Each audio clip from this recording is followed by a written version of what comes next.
C'est le retour de l'Alsace innovante et créative, votre magazine entièrement dédié à la région Alsace. Cette semaine, nous vous emmènerons à Paris, porte de Versailles, pour découvrir le stand Alsace du célèbre Salon de l'Agriculture. Philippe Richert en visite sur le chantier du lycée Bartholdi qui profite d'importantes restructurations. Et portrait d'un jeune talent, Thibaut Ackermann, artisan, boucher, traiteur.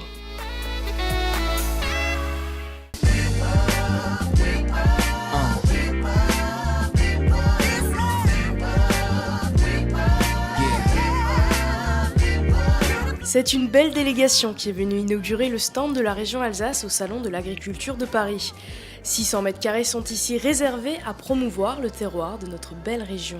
C'est une façon finalement de réalimenter constamment l'envie pour des touristes nouveaux de venir découvrir nos produits gastronomiques. Vous savez, moi je suis à Paris toutes les semaines dans mes fonctions parlementaires. Eh bien, il ne se passe pas une semaine sans qu'un collaborateur de l'Assemblée, sans qu'un collègue me dise « Ah oui, au fait, j'ai envie de venir ou je suis venu en Alsace, c'est formidable, on y mange tellement bien et c'est tellement sympathique, les gens sont tellement accueillants ». C'est cela qu'il faut renouveler constamment. Parmi les 18 exposants qui ont fait le déplacement, voici Danny Verret, 35 salons au compteur.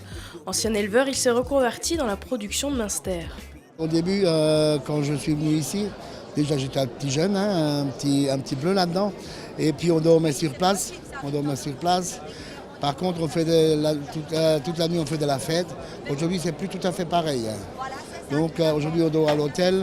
Et puis avec l'âge, on est plus fatigué, donc on rentre. Nouvelle dans les allées, la brasserie Hubérard est venue présenter ses bières artisanales et entend nouer de nouveaux partenariats au-delà des montagnes vosgiennes. On avait besoin, nous, de rencontrer notre public, nos clients parisiens. On a un petit réseau sur Paris de revendeurs, de cafés, de restaurants, de cavistes. Voilà, et c'était bien d'aller à la rencontre du public. On a aussi investi dans un nouveau bâtiment, de nouvelles installations. On a besoin de développer un peu nos ventes. Et il faut que... maintenant qu'on sorte un peu de chez nous, chose qu'on ne faisait pas du tout avant, donc on sorte et puis qu'on aille à la rencontre de nouveaux clients et de nouveaux distributeurs.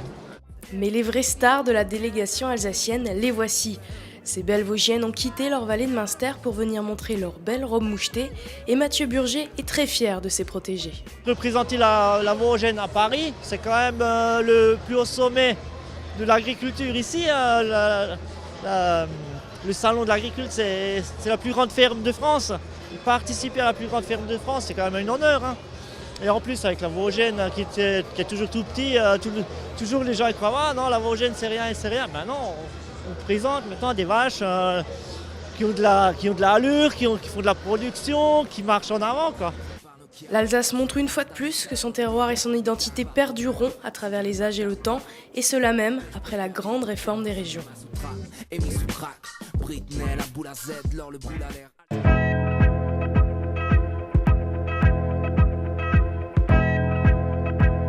Construit en 1698, le lycée Bartholdi de Colmar profite depuis plusieurs mois d'importantes restructurations. Inscrit au monument historique, l'établissement n'avait jusqu'alors jamais fait l'objet de réhabilitation. Coût des travaux, 21 millions d'euros. Pour conserver le cachet et l'authenticité de la bâtisse, l'ensemble des opérations est supervisé par un architecte des bâtiments de France. Il s'agit de trouver des solutions qui s'inscrivent effectivement dans la continuité historique.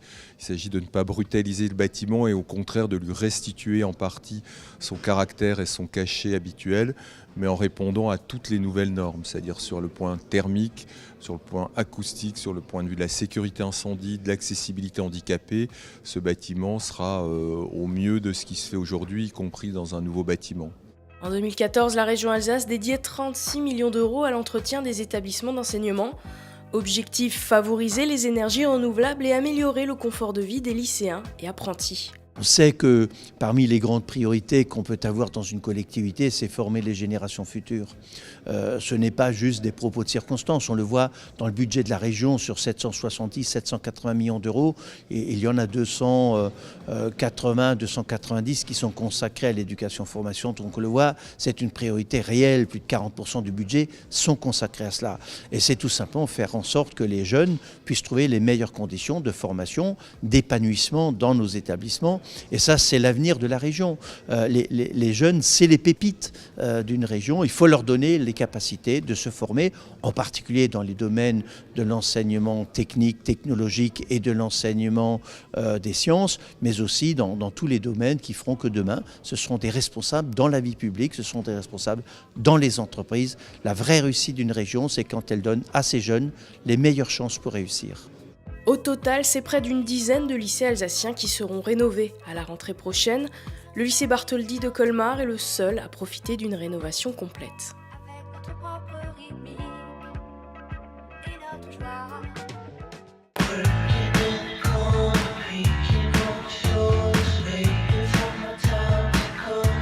C'est en traînant dans les pattes de son père que Thibaut Ackermann a pris goût au métier d'artisan boucher-traiteur. Il découvre la passion des métiers de la bouche à Münster, dans les laboratoires de la famille. Ses diplômes en poche, le jeune talent prend le large et part se former chez différents professionnels pour finalement répondre aux sirènes de sa vallée natale et prendre en main l'affaire familiale. Thibaut, en véritable homme d'affaires, dynamise et restructure la société. Un deuxième magasin ouvre en 2010 à Colmar. Ce nouveau challenge lui permet de développer un aspect du métier qu'il affectionne, le service traiteur. Vous avez un papa boucher avec une boucherie, vous grandissez les 15 ans de ma vie scolaire, on rentrait de l'école, on passait derrière le comptoir, on aidait tout le temps, donc c'est sûr que ça joue dans un choix. Après, c'était pas du tout une obligation parce que j'ai un frère jumeau et mon frère jumeau n'a pas du tout pris cette voie professionnelle, donc on n'a pas joué à pile ou face, toi tu prends ça, moi je prends ça, ça s'est fait comme ça quoi. Pour moi, se former en dehors du contexte familial, c'est super important pour enrichir l'entreprise. Parce que si on se forme chez les parents, on apprend ce que les parents ils font, donc c'est déjà très bien. Mais pour amener quelque chose de plus à l'entreprise, je pense qu'il faut bouger, quoi. Et c'est ce qui a fait ma force aujourd'hui, le fait de bouger, d'avoir vu énormément de choses. J'ai pu créer une entreprise à Colmar, donc qui a agrandi l'entreprise familiale.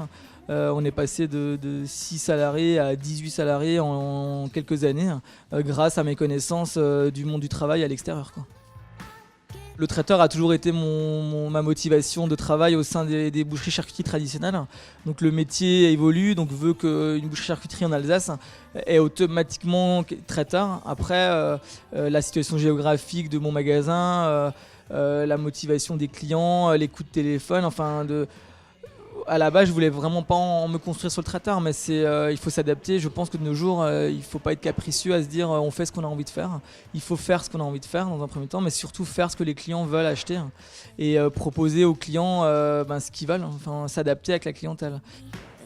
Une entreprise qui veut être innovante, qui veut progresser, je pense que uniquement en ouvrant un point de vente à Münster, c'est un super point de vente, on travaille super bien et tout, mais avec mes ambitions, je voyais pas l'avenir uniquement à Münster. On a eu la chance de tomber dans des années qui ont été très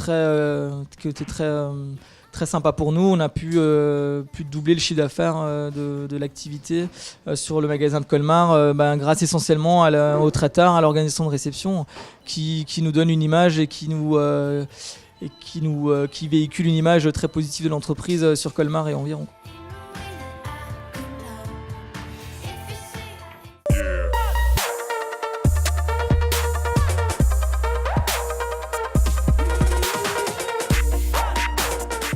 Fin de votre magazine L'Alsace innovante et créative.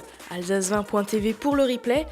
Vendredi prochain, retour à Paris où la région présentait son nouveau fonds d'investissement interrégional Cap Innovest et le son de Tricking avec Thibaut Gassmann, jeune talent alsacien.